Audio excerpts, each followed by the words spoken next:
ವೈದ್ಯರ ನಿರ್ಲಕ್ಷ್ಯಕ್ಕೆ ಮಗು ಬಲಿಯಾಗಿರುವಂತಹ ಸ್ಟೋರಿ ನಂತರದಲ್ಲಿ ನೋಡ್ತಾ ಹೋಗೋಣ. ಇದೀಗ ಕಳೆದ 2-3 ದಿನಗಳಿಂದ ಇದೇ ಪರಿಸ್ಥಿತಿ ನಿರ್ಮಾಣವಾಗಿದೆ.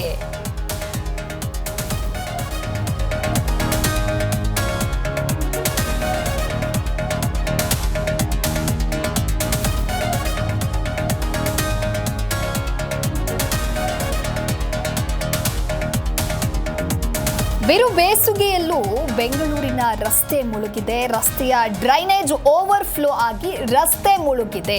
ಕಳೆದ 2-3 ದಿನಗಳಿಂದ ಇದೇ ಪರಿಸ್ಥಿತಿ ನಿರ್ಮಾಣವಾಗಿದೆ.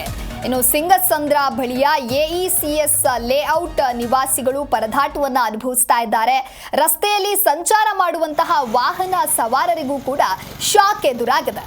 ಬಿಬಿಎಂಪಿ ಅಧಿಕಾರಿಗಳ ನಿರ್ಲಕ್ಷ್ಯವೇ ಇದಕ್ಕೆ ಕಾರಣ ಅಂತ ಹೇಳಿ ದೂರು ನೀಡ್ತಾ ಇದ್ದಾರೆ. ರಾಜಧಾನಿ ಬೆಂಗಳೂರಿನಲ್ಲಿ ಮಳೆ ಇಲ್ಲದಿದ್ರೂ ಕೂಡ ರಸ್ತೆ ಮಾತ್ರ ಮುಳುಗಿದೆ. ಇದ್ಯಾವುದು ರಸ್ತೆ ಅನ್ನೋ ರೀತಿಯಲ್ಲಿ ತುಂಬಿದ ನೀರಿನ ನಡುವೆ ಸಂಚಾರವನ್ನ ನಡೆಸಬೇಕಾಗಿರುವಂತಹ ಪರಿಸ್ಥಿತಿ ಎದುರಾಗಿದೆ. 3 ದಿನಗಳಿಂದ ಡ್ರೈನೇಜ್ ನೀರು ತುಂಬಿದ್ರೂ ಕೂಡ ಇದಕ್ಕೆ ಅಧಿಕಾರಿಗಳು ಕ್ಯಾರೆ ಎನ್ನುತ್ತಿಲ್ಲ. ದುರ್ವಾಸನೆಗೆ ಸುತ್ತಮುತ್ತಲಿನ ನಿವಾಸಿಗಳಿಂದ ಬಿಬಿಎಂಪಿಗೆ ಹಿಡಿಶಾಪವನ್ನ ಹಾಕ್ತಾ ಇದ್ದಾರೆ. ಕೂಡಲೇ ಓವರ್ಫ್ಲೋ ಆಗ್ತಾ ಇರುವಂತಹ ಡ್ರೈನೇಜ್ ಅನ್ನ ಕ್ಲೀನ್ ಮಾಡುವಂತೆ ಪಾಲಿಕೆಗೆ ದೂರನ್ನ ನೀಡಲಾಗಿದೆ. ಬಿರು ಬೇಸಿಗೆ ಆದರೂ ಕೂಡ ರಾಜ್ಯ ರಾಜಧಾನಿ ಬೆಂಗಳೂರಿನ ರಸ್ತೆಯಲ್ಲಿ ಡ್ರೈನೇಜ್ ಓವರ್ಫ್ಲೋ ಆಗಿ ರಸ್ತೆ ಮುಳುಗಿದೆ. ಕಳೆದ 2-3 ದಿನಗಳಿಂದ ಇದೇ ಪರಿಸ್ಥಿತಿ ನಿರ್ಮಾಣವಾಗಿದ್ರೂ ಕೂಡ ಅಧಿಕಾರಿಗಳು ಮಾತ್ರ ಯಾವುದೇ ರೀತಿಯ ಕ್ರಮವನ್ನ ಕೈಗೊಳ್ತಾ ಇಲ್ಲ. ಸಿಂಗಸಂದ್ರ ಬಳಿಯ ಎಇಸಿಎಸ್ ಲೇಔಟ್ ನಿವಾಸಿಗಳು ಪರದಾಟವನ್ನ ಮಾಡ್ತಾ ಇದ್ದಾರೆ. ರಸ್ತೆಯಲ್ಲಿ ಸಂಚಾರ ಮಾಡುವಂತಹ ವಾಹನ ಸವಾರರಿಗೂ ಕೂಡ ಒಂದು ರೀತಿ ಶಾಕ್ ಎದುರಾಗಿದೆ. ಅಂತಹ ನೀರಿನಲ್ಲಿ ವಾಹನ ಸಂಚಾರವನ್ನ ಮಾಡುವಂತಹ ಪರಿಸ್ಥಿತಿ ಅವರಿಗೆ ಎದುರಾಗಿದೆ. ಈ ಕುರಿತು ಹೆಚ್ಚಿನ ಮಾಹಿತಿಯನ್ನ ನೀಡಲಿದ್ದಾರೆ ನಮ್ಮ ಪ್ರತಿನಿಧಿ ಮಂಜುನಾಥ್ ದೂರವಾಣಿ ಸಂಪರ್ಕದಲ್ಲಿ. ಎಸ್ ಮಂಜುನಾಥ್, ರಾಜ್ಯ ರಾಜಧಾನಿ ಬೆಂಗಳೂರಿನಲ್ಲಿ ಬಿರು ಬೇಸಿಗೆಯಲ್ಲೂ ಕೂಡ ಡ್ರೈನೇಜ್ ಓವರ್ಫ್ಲೋ ಇಂದ ರಸ್ತೆ ಮುಳುಗಿದೆ ಅಂತ ಹೇಳ್ಬೋದು. ಬಿಬಿಎಂಪಿ ಅಧಿಕಾರಿಗಳ ನಿರ್ಲಕ್ಷ್ಯವೇ ಇದಕ್ಕೆ ಕಾರಣ ಅಂತ ಹೇಳಿ ಅಲ್ಲಿನ ಸ್ಥಳೀಯರು ದೂರನ್ನ ನೀಡ್ತಾ ಇದ್ದಾರೆ. ಆದ್ರೂ ಕೂಡ ಯಾವುದೇ ರೀತಿಯ ಕ್ರಮವನ್ನ ವಹಿಸಿಲ್ವಾ, ಹೇಗೆ? ದಿವ್ಯ, ಖಂಡಿತವಾಗೂ ಬೆಂಗಳೂರಿನ ಈ ಒಂದು ರಸ್ತೆಯನ್ನ ನೋಡಿದ್ರೆ ಮಳೆ ಎಷ್ಟು ಪ್ರಮಾಣದಲ್ಲಿ ಆಗಿದೆ ಎನ್ನುವಂತ ಅನುಮಾನ ನೋಡುವಂತ ಜನರಿಗೆ ಕಾಡುತ್ತೆ. ಜೊತೆ ಅದೇ ರಸ್ತೆಯಲ್ಲಿ ಸಂಚಾರ ಮಾಡುವಂತ ವಾಹನ ಸವಾರಿಗೂ ಕೂಡ ಬಿಗ್ ಶಾಕ್ ಅಂದ್ರೆ ತಪ್ಪಾಗಲ್ಲ. ಯಾಕಂತ ಹೇಳಿದ್ರೆ ಈ ಒಂದು ರಸ್ತೆ ಕಳೆದ 2-3 ದಿನಗಳಿಂದ ತುಂಬೆ ಹರಿಯುವಂತ ಕೆಲಸ ಆಗ್ತಾ ಇದೆ. ಕಾರಣ ಏನಪ್ಪಾ ಎನ್ನುವಂತ ನಿಟ್ಟಿನಲ್ಲಿ ಅಲ್ಲಿನ ನಿವಾಸಿಗಳು ಬಂದು ನೋಡಿದ್ರೆ ಅಲ್ಲಿನ ಡ್ರೈನೇಜ್ ಏನಿದೆಯೋ ತುಂಬೆ ಹರಿಯುವಂತ ಕೆಲಸ ಆಗ್ತಾ ಇದೆ. ಕಳೆದ 2-3 ದಿನಗಳಿಂದ ಇದೇ ಪರಿಸ್ಥಿತಿ ನಿರ್ಮಾಣ ಆಗಿದೆ. ಇಡೀ ರಸ್ತೆ ಮುಳುಗಿರುವಂತಹ ಪರಿಸ್ಥಿತಿ ನಿರ್ಮಾಣ ಆಗಿ ಆ ಡ್ರೈನೇಜ್ ನಲ್ಲಿ ಎಲ್ಲವೂ ಕೂಡ ಅದರಲ್ಲೇ ಆಗ್ತಾ ಇರುತ್ತೆ.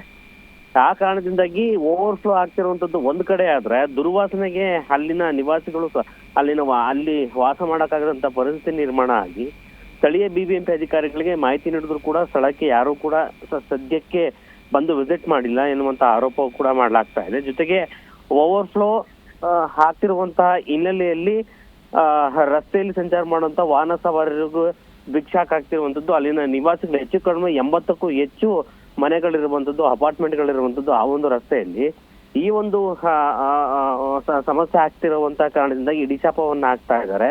ಆಗ್ತಿರುವಂತ ಓವರ್ಫ್ಲೋವನ್ನ ಕೂಡಲೇ ನಿಲ್ಲಿಸಬೇಕು. ಜೊತೆಗೆ ಸಮಸ್ಯೆ ಆಗ್ತಿರುವಂತದ್ದನ್ನ ಶಾಶ್ವತ ಪರಿಹಾರ ನೀಡಿ ಎನ್ನುವಂತಹ ಬೇಡಿಕೆಯನ್ನ ಬಿಬಿಎಂಪಿ ಮೇಲೆ ಆಗ್ತಾ ಇರುವಂತದ್ದು. ಇಷ್ಟೆಲ್ಲ ಹಾಕ್ತಿದ್ರು ಕೂಡ ಕಳೆದ 2-3 ದಿನಗಳಿಂದ ಬಿಬಿಎಂಪಿ ಅಧಿಕಾರಿಗಳು ನಿರ್ಲಕ್ಷ್ಯವನ್ನ ತೋರಿಸ್ತಾ ಇದ್ದಾರೆ. ಬಂದು ಸಮಸ್ಯೆಯನ್ನ ಬಗೆಹರಿಸುವಂತದನ್ನ ಬಿಟ್ಟು ದೂರದಿಂದಲೇ ಹೋಗಿ ನಾವು ಸರಿಪಡಿಸ್ತೇವೆ ಅನ್ನುವಂತ ನಿಟ್ಟಿನಲ್ಲಿ ನಿವಾಸಿಗಳ ಫೋನ್ ಕರೆಗೆ ಬಂದು ರೆಸ್ಪಾನ್ಸ್ ಮಾಡುವಂತ ಕೆಲಸ ಮಾಡ್ತಾ ಇದ್ದಾರೆ ಹೊರತು ಸ್ಥಳಕ್ಕೆ ಬಂದು ಪರಿಶೀಲನೆ ಮಾಡುವಂತ ಕೆಲಸ ಯಾರು ಕೂಡ ಮಾಡ್ತಿಲ್ಲ ಎನ್ನುವಂತ ಆರೋಪವನ್ನ ಬಿಬಿಎಂಪಿ ಅಧಿಕಾರಿಗಳ ಮೇಲೆ ಸ್ಥಳೀಯ ನಿವಾಸಿಗಳು ಮಾಡ್ತಿರುವಂತದ್ದು. Divya, okay, thank you Manjunath ನಿಮ್ಮೆಲ್ಲ ಮಾಹಿತಿಗಾಗಿ. ಜಿ ಕನ್ನಡ ನ್ಯೂಸ್ ಈಗ ನಿಮ್ಮ ಮನೆಯಲ್ಲೇ ನೋಡಿ. ಎಲ್ಲ ಕೇಬಲ್ಗಳಲ್ಲಿ ಈಗ ಲಭ್ಯ.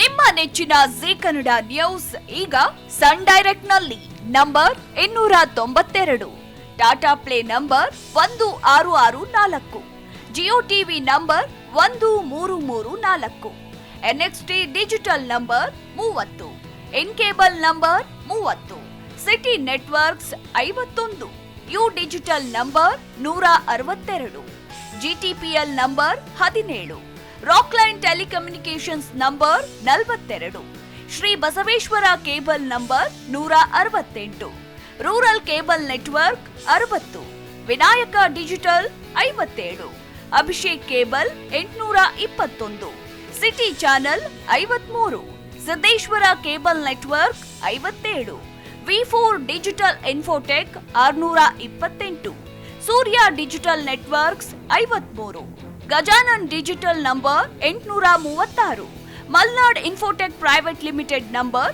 56, Metrocast number 830, victory digital number 167ರಲ್ಲಿ ನೋಡಿ ಆನಂದಿಸಿ.